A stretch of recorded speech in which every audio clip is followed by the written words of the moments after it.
you're going to come across different types of doors.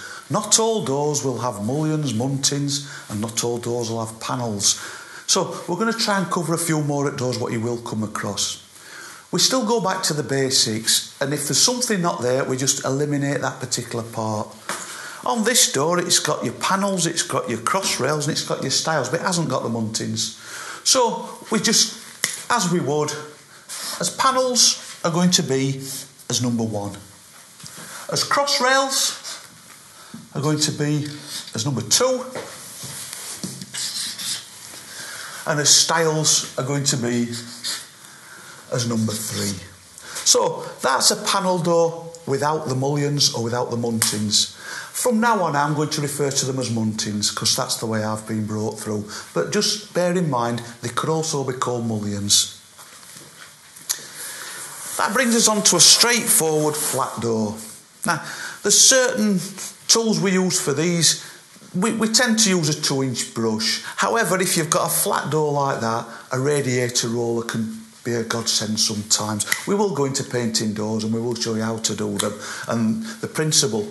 Once you get a door like this, the secret is, in most aspects like we do with this pasting, with this painting ceilings, we work in squares.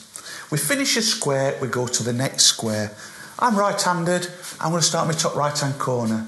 If you're left-handed, you're going to start in your top left-hand corner. So what do? We do a first square. That's my first square, I'm right-handed. I don't want the squares too big. I don't want to be pushing my paint and working too much. My first brush will go in the middle and I'll spread it out. That's my first square. I'm going to finish that square. I'm going on to the next square. I'm going to finish this square. I'm going on to this square. Now, so that's going to be the process of the way I'm working. I'm then going to go to this square. And you're now going to ask me, why have I gone from there to there? It's quite simple, and it's the same if you get the same question on the ceilings or the walls. The reason we go from there to there is we wanted to keep the wet edge going. So the more we keep that wet edge going, the better it is. And that's the reason we're going to go from number 3 to number 4, and number 4's back over there. So number 5, number 6. And it doesn't matter how big that door is, how big that wall is, how big that ceiling is, that's the way we're going to operate. We tend to always work back to from the light to the door and from a strongest side. So my number 1, my top right hand corner, or if I'm left-handed, my top left hand corner.